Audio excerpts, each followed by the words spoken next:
Alright, welcome back to Taste Panel for Chili Nerds, guys. Hey, we've had a recent rash of homegrown stuff happening here. Some guest sauces, okay? We saw Psychotic Smile from Bry from the Eon 38 channel. Tasting some hot sauces on that channel as well. So guys, be sure to check him out there. Also, hey, we had Juicy J with his very own green manalishi sauce. Good stuff coming down there. Lots of green pepper flavors going on. Some poblanos, some jalapenos, some green bell peppers in there. So hey, kind of setting the stage for me here today. Just another one of those sweet supplemental episodes to keep you guys posted on what's going on in the Taste Panel kitchen here on my front. Hey, still continuing on making some sauces, guys. I have 3 of those to share with you today. The first of which, guys, is probably one of my hottest outings to date. This being Ye Olde Whiskey Barrel. All right, with that small caption, fine Irish dining sauce. Guys, that's kind of a misnomer because, hey, I'm not Irish in the slightest, but sauce made for St. Patrick's Day. So, hey, the Irish spirit was riding high within me that day. So, hey, came up with Ye Olde Whiskey Barrel. All right, so, hey, this guy here, I've been eating so many Mexican sauces, guys, and they use a lot of dried peppers, as I've mentioned on the show. Really interested in delving into all facets of hot sauce making since I started this hobby. Was aching to work with some dried peppers like the Mexicans do. Was able to come across some dried butt jalokias this time of year. Yeah, not smoked, just dried out, and got a hold of some of those.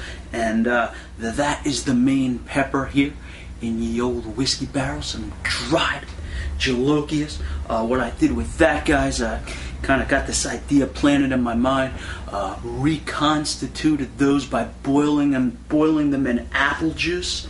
Thought that might impart some of the flavor into the actual wet, soggy pods when they were reconstituted. Also, wanted a little bit of fresh pepper taste in here, so I was able to find some fresh orange hobs to add some flavor and some heat to this guy. These sauces, again, they all do have one thing in common. Another focus I wanted to do with all 3 sauces is I wanted to work with apples. Okay, so apples, there's different kinds of apples out there with different textures, different flavors. So with these sauces, I use 3 different apples, but the apple is common to all 3 of them. That worked out well with this guy because, again, using the apple juice, I put some fresh apple in this as well. And also onions, garlic, the usual thing going on in there. But what makes this kind of cool is I added some Bushmills Irish whiskey to this guy. Again, here's another adventurous take here as first working with whiskey. Cooked the whiskey, guys. I didn't put it in afterwards. Felt the whiskey burn. Might be a little bit on the harsh side for a hot sauce, so I started with this one. Whiskey's been cooked. Also added some dark Bock beer to this, which is a dark German lager.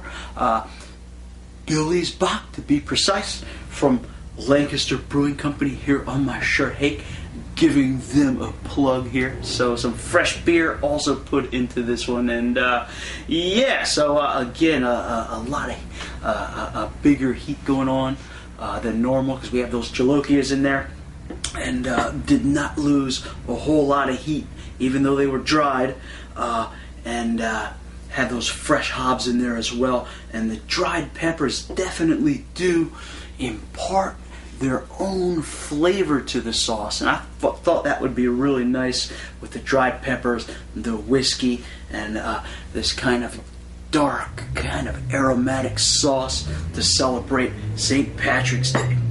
Okay, on the brighter side, guys, obviously here, I made this one, coconut lime habanero. All right, kind of, remembered a song from, I think it was back in the 70s, Dip the Lime in the Coconut, and that was going on in my head for some unknown reason, and kind of thought that might be a good blend for a hot sauce. This guy here has some fresh orange habaneros in it.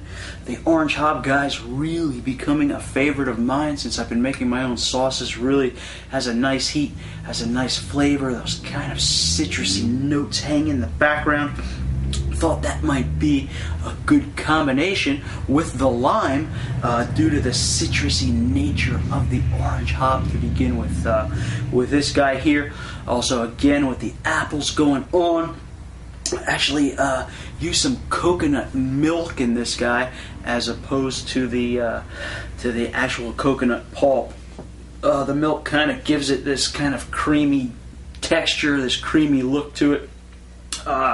The coconut milk, not being a dairy product, don't have to worry, doesn't curdle when you put the lime juice in it. Use some fresh limes here, use some lime pulp going on in this guy as well.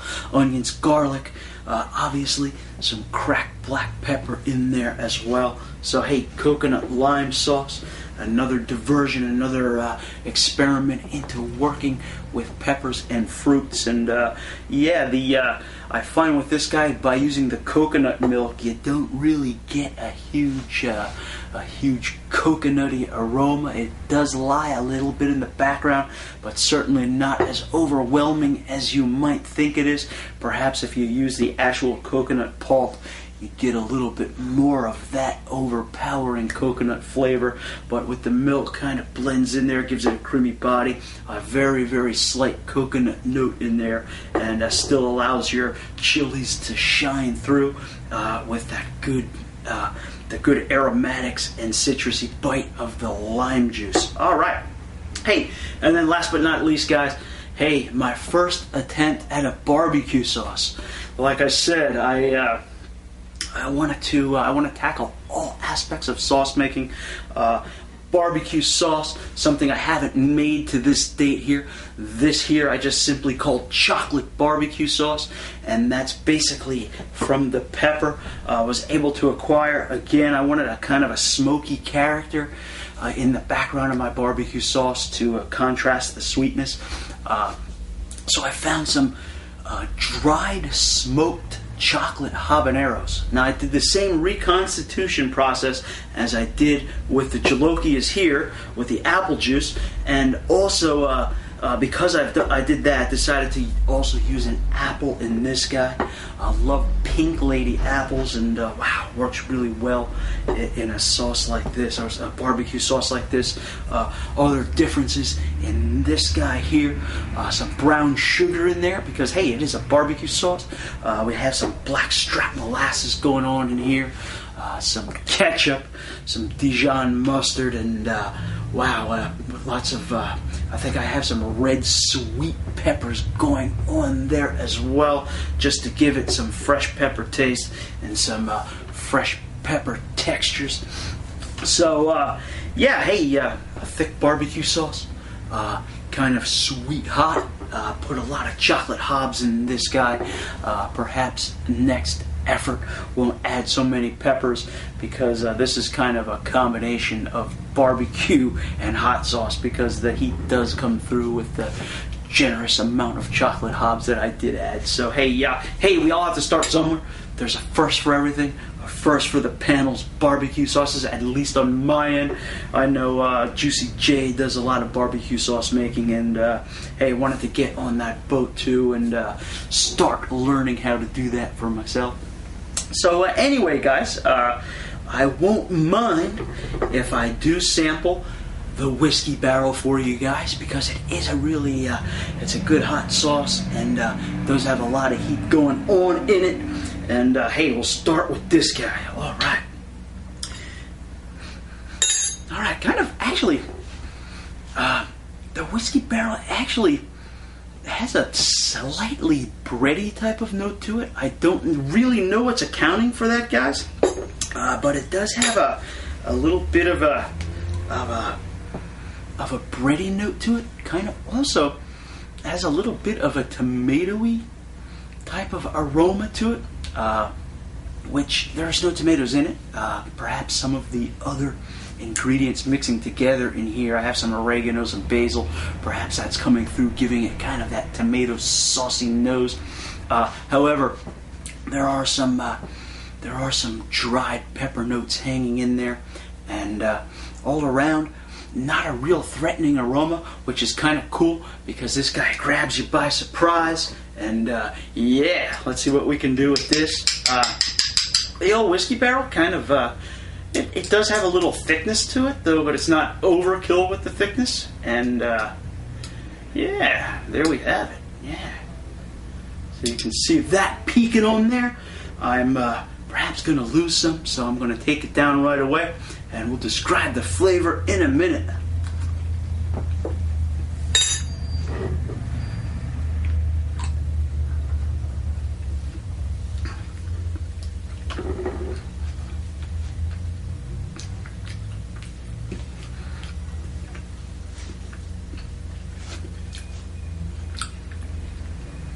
All right, guys.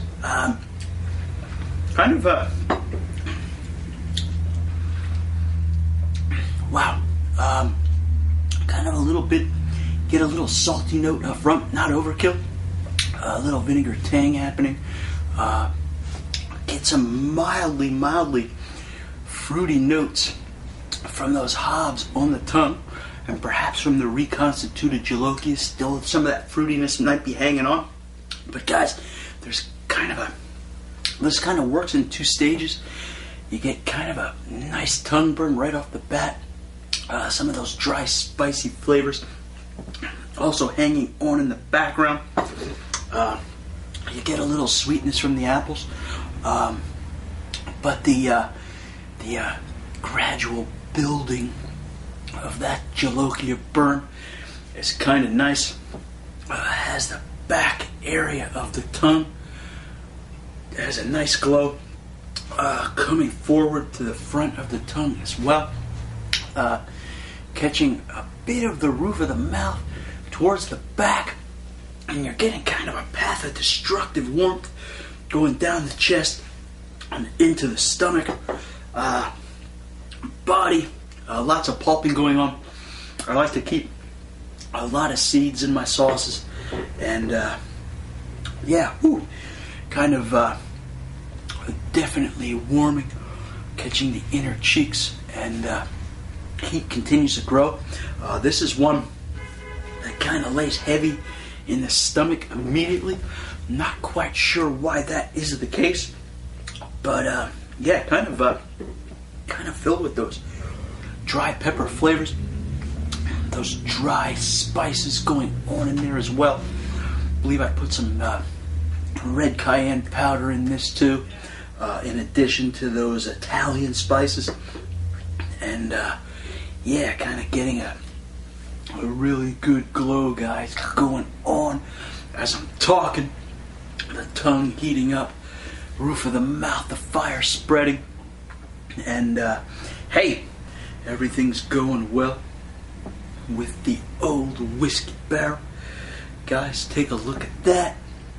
You can see, kind of chunky, medium bodied, a little bit more towards the thick side maybe, and yeah, the whiskey, perhaps some people said they could taste it. For me, it's kind of seems like that pretty much cooked off, but perhaps it's contributing to some of the flavors in there. Perhaps the malt character of both the beer and the whiskey are perhaps giving it a little bit of that bready character as well, because both of those things are grain based. So hey, one last look. Coconut lime sauce, and last but not least, the luscious chocolate barbecue sauce. So guys, I'm gonna wrap this episode. Had fun bringing you more of my sauces, and man, getting gas buildup. I have a good glow going on from the whiskey barrel. I shall part with you guys. So, hey, till I see you next show, read your Bible, say your prayers, and I will be back.